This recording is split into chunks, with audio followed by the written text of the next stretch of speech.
Imagine this. It's late 2023 and you just bought an Xbox Series S, your first new console in over 5 years. You didn't plan on getting one, but it was sitting there in the store and you thought, why not? It's the latest Xbox. Maybe it'll bring back those good old Xbox One memories. So you buy it and set it up and feel a bit nostalgic, remembering the fun you had with your old Xbox. You hop online to find a game and there it is, a brand new Halo game. The same series that made you fall in love with Xbox years ago. You get excited, buy Halo Infinite, and hope for that same spark. You launch the game and start playing, but something just feels off. The gameplay isn't exciting, the maps feel empty, and even the multiplayer isn't fun. It's not what you were hoping for. A bit let down, you decide to try another big Xbox game to make your purchase feel worth it. But then you stop and think, what else is there? You try to remember one of those big exclusives everyone was excited about. Maybe that big RPG they announced a while back? You search for it, and find out it's already released, but only on PlayStation. Wait, what? Wasn't that supposed to be on Xbox? You start to notice a pattern. Some of the most talked about new games either don't show up on Xbox at launch or skip it entirely. And that's one of the first signs of Xbox's decline. Many developers don't seem interested in bringing their games to Xbox anymore. So why is that? One major reason is the Xbox Series S itself. It's the cheaper version of the console, but its weaker hardware causes problems for many game developers. It doesn't perform consistently, and studios often struggle to make their games run smoothly on it. Back in November 2020, Microsoft made a strange move. They released two consoles at the same time, the more powerful Series X and the budget-friendly Series S. Instead of promoting one strong system, they split their focus. But this also meant developers had to make sure their games worked on both versions, which turned out to be a technical challenge. We'll talk more about that later. When it comes to raw power and optimization, it's usually the Series S that creates problems. Take Baldur's Gate 3, for example. The studio behind it, Larian Studios, said they couldn't get the split-screen co-op to run properly on the Series S, and Microsoft requires all Xbox games to work on both consoles. Because of that, the game was delayed on Xbox. It finally came out in December 2023, but by then, it had already launched on PlayStation 5, and the buzz was gone. Players who were deciding between Xbox and PlayStation had already picked PS5 just to play the game during the hype. And Baldur's Gate 3 wasn't a one-off case. In the past few years, Xbox users have often had to wait longer for big releases, or miss them completely at launch. It's been frustrating for fans. People keep asking, where are the Xbox exclusives we were promised? What happened to Fable or State of Decay 3? And how did even Halo Infinite, the crown jewel of Xbox, turn out to be so underwhelming? When major titles get delayed on Xbox, or when they release on other platforms first, it sends a bad message to fans. It makes people wonder if Xbox is still worth it, because when games keep arriving late, the excitement wears off. Sure, current Xbox users may still play them, but by that time, most eager gamers have already finished them on PlayStation, and no one's buying a new console just to catch up on old hype. If this trend keeps up, it's easy to see what will happen. Gamers will go where the games are, where the biggest titles drop first or are exclusive. And right now, that place isn't Xbox, it's the PlayStation 5. As you keep browsing through the Xbox game library, you can't help but feel regret over the $300 you just spent on the Series S. Not only are many of the games you were excited to play missing, but most of the ones that are available are also on PlayStation. It's starting to hit you. Xbox hardly has any must-play exclusives anymore. There's no standout game that makes buying an Xbox feel worth it. Take the Indiana Jones and the Great Circle. Microsoft promoted it as a big release for late 2024. Sounds cool, but then you find out it's also came to PlayStation just a few months later. Another major release, Doom: The Dark Ages, is launching on both Xbox and PlayStation at the same time on May 13th, 2025. So much for getting an exclusive Xbox experience. So what exactly is Xbox doing? Even Microsoft doesn't seem sure if it wants to keep its games just on Xbox. The truth is, Xbox barely has any true exclusives anymore, and that's a big problem. Without games, you can only get on Xbox. There's not much reason for players to choose it over PlayStation. And that's hurting Xbox's console sales in a big way. To see how far Xbox has fallen, let's look back at the Xbox 360 era. It was a huge success in 2011. The Xbox 360 sold about 14.9 million units worldwide, now jumped to 2022. The combined sales of Xbox Series S and Series X only reached around 8.6 million in their best year. And that's despite the fact that the gaming industry has grown a lot since 2011. Back then, global gaming revenue was around $74 $184 billion. In 2022, it shot up to about $183 billion. So the problem isn't the size of the market, it's that more gamers are actively choosing other platforms over Xbox. It's not like Microsoft hasn't made an effort to fix this. In 2021, they spent a huge $8.1 billion to buy ZeniMax Media, the company behind Bethesda, which owns massive franchises like Fallout, The Elder Scrolls, and Doom. You'd expect that move to lead to some major Xbox-only hits, but even after buying these big studios, their major games are still coming out on PlayStation 2, or at least not staying exclusive to Xbox. Microsoft owns all this great content now, but it's not using it to boost the Xbox brand. Compare that to Sony. PlayStation has a solid lineup of exclusive blockbusters like God of War, The Last of Us, and Spider-Man. If you want to play those games, you need a PlayStation. They're not available on Xbox. Microsoft, on the other hand, hasn't built up any new, must-play first-party titles in years. Even though it owns a ton of game studios now, it doesn't seem to be guiding them toward making exclusive hits for Xbox. So here's the result. As fewer people buy Xbox consoles, third-party game developers have less reason to focus on Xbox when creating games. It creates a vicious cycle. No big exclusives means lower console sales, and lower sales means fewer developers are interested in the platform. Xbox ends up stuck in a downward spiral, slowly becoming less and less relevant in the gaming world. By now, you're probably wondering, how did Xbox's whole strategy end up like this? Who's really making the decisions here? Well, Xbox is owned by Microsoft, of course, but the person running the Xbox brand day-to-day since 2014 is Phil Spencer. In the beginning, a lot of people saw him as someone who understood gamers. And to be fair, he did launch Xbox Game Pass, a subscription service that many fans really liked. We'll talk more about Game Pass later, but apart from that success, Xbox hasn't done well under his leadership. In fact, things have only gotten worse. During the past few years, while Microsoft was laying off employees across the company, Spencer also cut hundreds of jobs from the Xbox division. In 2023, about 800 people from Xbox lost their jobs. Then, in 2024, over 600 more were laid off. Each time, Spencer sent out a company memo saying the cuts were needed to create a sustainable cost structure for our growing business. For the people losing their jobs, that kind of corporate talk didn't mean much. They were suddenly stuck worrying about how to pay their rent. Not surprisingly, Spencer's popularity within his own team dropped, and among Xbox fans, it's even worse. A lot of gamers now feel like Microsoft doesn't really care about the Xbox console anymore. Even when Microsoft executives do talk about Xbox, they seem more focused on chasing trends and making money in new ways than on actually delivering great games for console players. And when someone finally asked Microsoft's CEO, Satya Nadella, about what's happening with Xbox, his answer didn't help. He said Microsoft's main focus is now on PC gaming and cloud technology that can reach people everywhere. That stung. Then, there's Microsoft's chief financial officer, Amy Hood. When she talks about the gaming side of the business, she mostly brings up things like Game Pass subscriptions and microtransactions, basically. Money-making stats instead of talking about how many consoles they're selling or what great exclusive games are coming. All of this shows how much Xbox's direction has changed under Microsoft and Phil Spencer. Instead of focusing on traditional console gaming, making a great system with amazing games, they're now more interested in creating a big, multimedia ecosystem. They want services that work across console, PC, cloud, and anything else. Sure, that might seem like the future, but to people who've supported Xbox consoles for years, it feels like they're being left behind.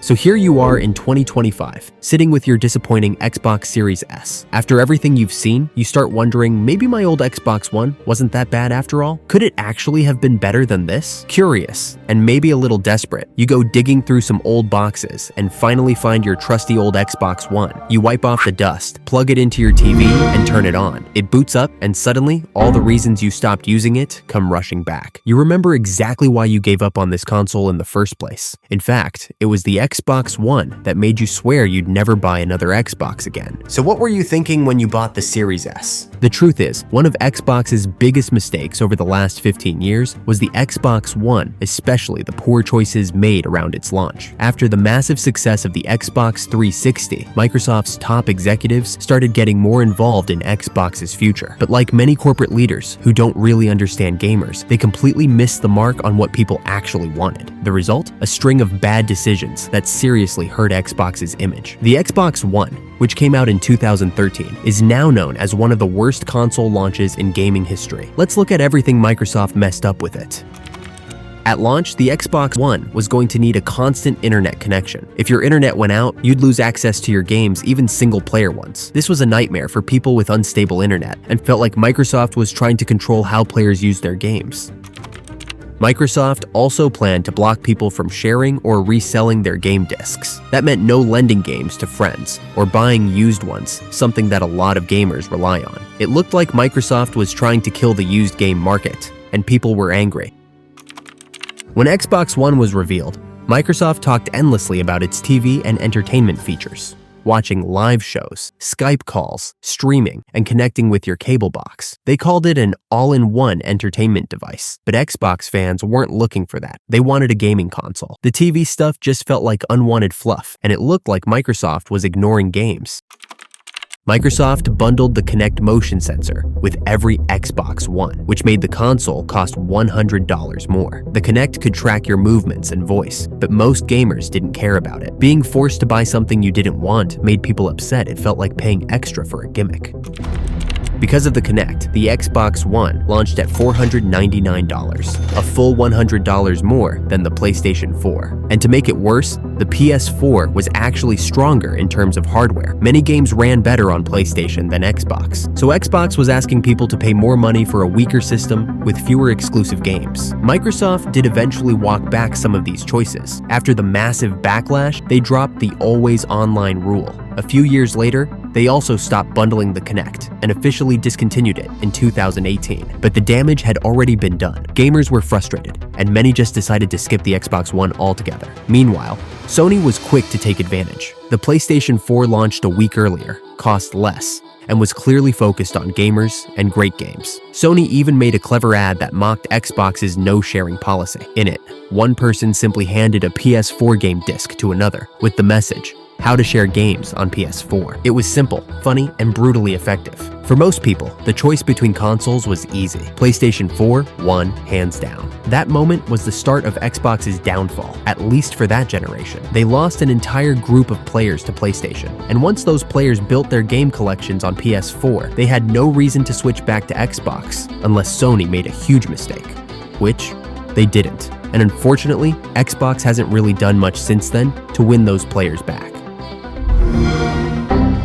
Given that history, you now realize Xbox's troubles didn't start with the Series S. The brand has been on the back foot since the Xbox One days. Still, sitting there in 2025 with your disappointing Series S, you can't help but think, maybe I just bought the wrong model. Could the higher-end Xbox Series X have given you a better experience? You grab your phone and look up the Series X, the pricier big brother to the Series S. On paper, it does have some serious advantages. The Series X costs about $200 more, but it offers big upgrades across the board. It sounds like the Series X addresses a lot of the Series S weaknesses. Maybe that's the solution to your Xbox woes, but as you research more, you stumble on another issue. The very fact that Microsoft released two different consoles at once is causing problems for the Xbox ecosystem. This leads you to something called the Parity clause. This policy, championed by Phil Spencer and Microsoft, basically says that any game released on the top-tier Xbox Series X must also run just as well on the lower-spec Series S, with all the same features. In theory,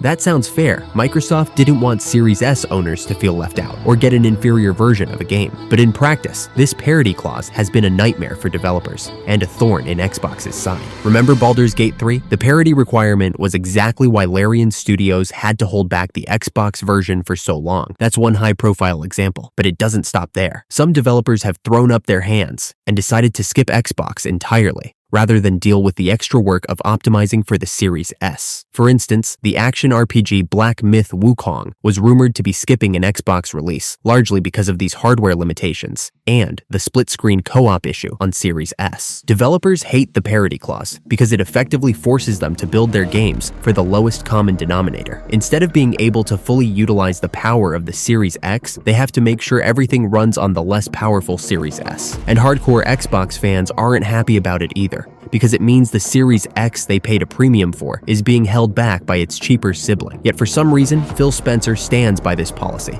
and insists it's the right approach. This isn't the only instance of developers souring on Xbox due to technical headaches. For a few years, even a major publisher like Capcom slowed down releases on Xbox. There were reports that Capcom's MT framework engine had trouble running on the Xbox One architecture, which led them to hold back certain titles from Xbox altogether. Now, in late 2024, Capcom finally reached a deal to bring their full fighting game collection to Xbox, so relations have improved. But gestures like that feel like too little, too late, when so many things have already gone wrong to estranged developers. All of these problems lead to a bigger issue. Microsoft often seems out of touch with the gaming world. They don't always understand what gamers want or follow new trends as quickly as their competitors. One of the best examples of this is how they completely missed the rise of gacha games, a major trend in gaming that Microsoft failed to take seriously. If you're not familiar with the term gacha, it refers to a type of free-to-play game, usually from Japan or other parts of Asia, where you collect characters or items by spending currency for a random reward. It's kind of like those toy capsule machines you never know exactly what you're going to get. You can earn some currency by playing the game, but a lot of players spend real money to get more chances, especially if they're trying to get a rare character or item. These games are super popular and extremely profitable, with some players spending hundreds or even thousands of dollars chasing the stuff they want. Gacha games have been big in Asia for a long time, and now they're becoming popular all over the world. One of the biggest games in this genre is Genshin Impact, a free-to-play action RPG that became a global hit when it launched in late 2020. Here's the surprising part. Before it got big, the creators of Genshin Impact, a Chinese studio called MiHoYo, actually approached Microsoft with a proposal to bring the game to Xbox. Microsoft had a real chance to make Xbox one of Genshin's home platforms, and they turned it down.